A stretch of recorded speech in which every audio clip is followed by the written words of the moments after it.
Masyarakat Minangkabau di Sumatera Barat mengalami perpecahan besar.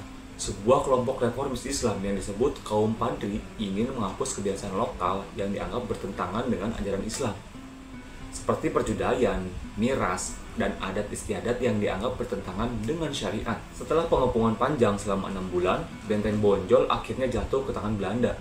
Imam Bonjol ditangkap dan diasingkan ke berbagai tempat, mulai dari Cianjur, Ambon, hingga akhirnya wafat di Manado pada tahun 1864. Yo, welcome back to my channel. Halo anak kos. Perang Padri adalah salah satu konflik terbesar di Sumatera pada abad ke-19. Berawal dari pertentangan antara kaum agama dan kaum adat, perang ini berubah menjadi perlawanan besar melawan kolonialisme Belanda.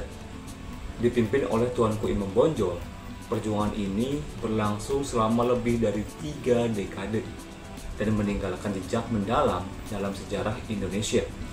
Nah, video kali ini aku mau bahas tentang kisah epik Perang Padri. Tanpa berlama-lama, langsung aja yuk kita bahas. Sebelumnya aku mau bahas kisah ini dalam beberapa bagian. Nah, bagian yang pertama, latar belakang Perang Padri.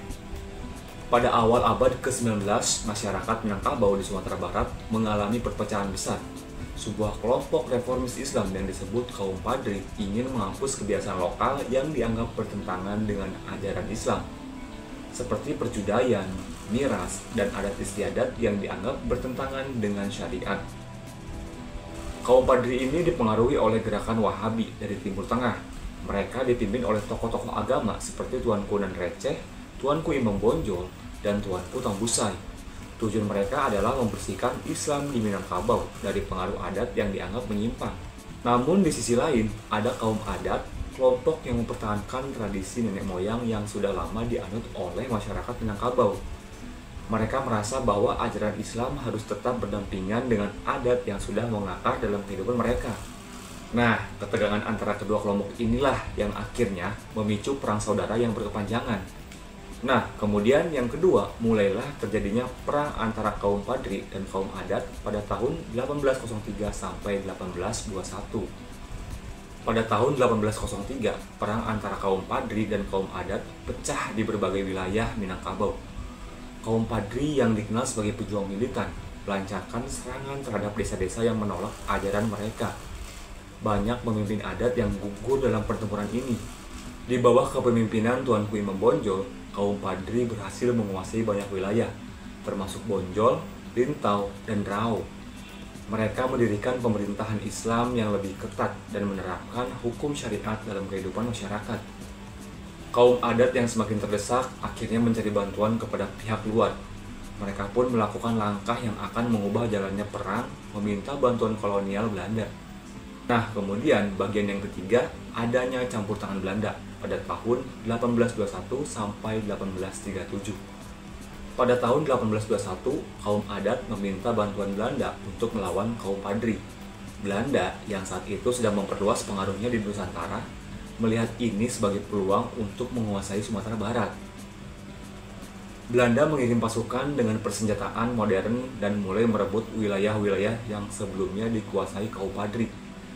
Salah satu pertempuran besar terjadi di Benteng Bonjol, pusat pertahanan Imam Bonjol. Imam Bonjol dan pasukannya bertahan dengan gagah berani.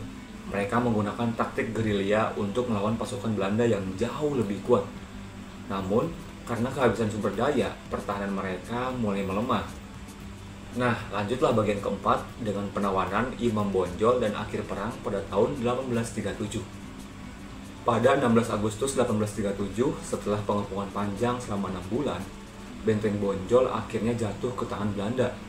Imam Bonjol ditangkap dan diasingkan ke berbagai tempat, mulai dari Cianjur, Ambon, hingga akhirnya wafat di Manado pada tahun 1864. Perang Padri akhirnya berakhir dengan kekalahan total bagi kaum Padri, dan semakin memperkuat kekuasaan Belanda di Sumatera Barat.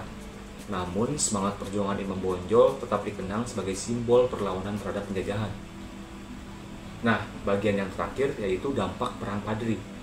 Perang Padri membawa dampak besar bagi masyarakat Minangkabau dan sejarah Indonesia secara keseluruhan. Yang pertama yaitu penyatuan agama Islam dan adat.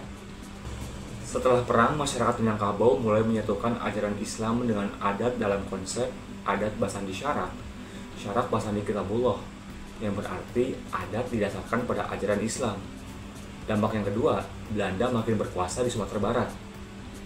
Perang ini justru memberi Belanda kesempatan untuk memperkuat pengaruhnya di Sumatera, yang kemudian berlanjut dengan perang Aceh dan kolonialis lebih luas di Nusantara. Dampak yang ketiga yaitu inspirasi perlawanan di masa depan.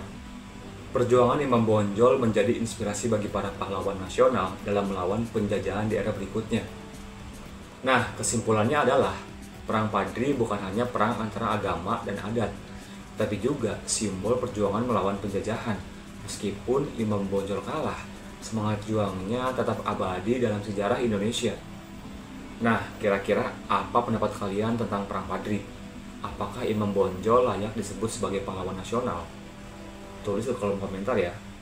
Mungkin itu aja videoku kali ini. Terima kasih yang udah nonton, terima kasih yang udah subscribe, thanks for watching. Sampai jumpa di video berikutnya. Bye-bye.